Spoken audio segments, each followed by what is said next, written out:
Let me ask you about these new rocket attacks that took place in Iraq. Obviously, still no formal assessment on who's responsible here. A lot of suspicion Iran's behind this. The president said to me last week, he said to them, you can't act with impunity. Be careful here. What do you do about this? What is the response we should expect from this administration following this new round of attacks? Well, just to confirm some of the pieces you mentioned, we are still assessing the impact of this latest rocket attack, including determining precise attribution. Of course, they just happened over the course of last night. As you noted also, we responded to recent Iranian-backed attacks on coalition and U.S. forces in a manner that was calculated, proportionate, and fully covered by legal authorities. That will be our model moving forward.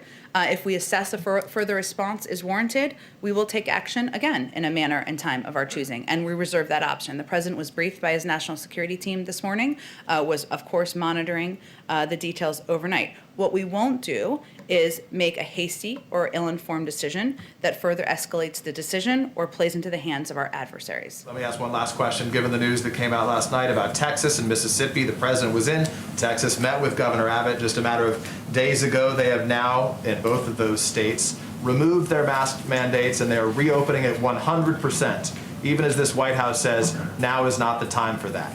How do you characterize those decisions, and what do you say to the governors of those two states that are making them?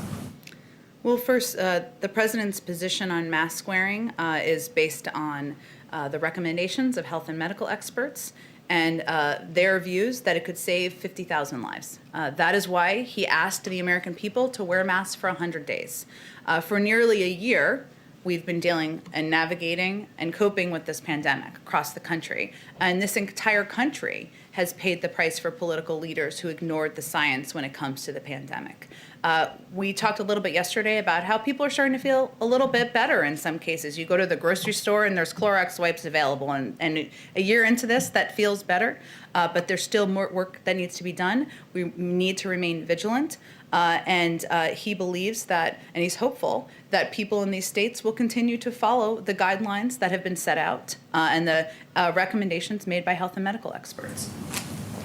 Go ahead. Jen, thank you. I have several questions about teachers getting vaccinated, but to follow up on Peter first, does President Biden plan to speak to the governors to have them reconsider their orders? And secondly, what are people in those states supposed to do if they're confused about whether to listen to their governor or the president?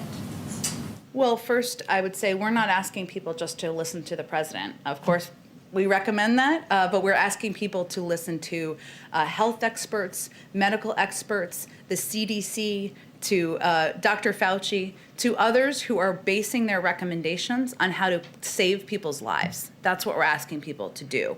The president's view is well known. We all know it quite well about why mask wearing is important, again, based on health and medical experts. He speaks with governors of both parties on a regular basis. He obviously traveled with the governor last Friday, and I'm sure he will raise this the next opportunity he has.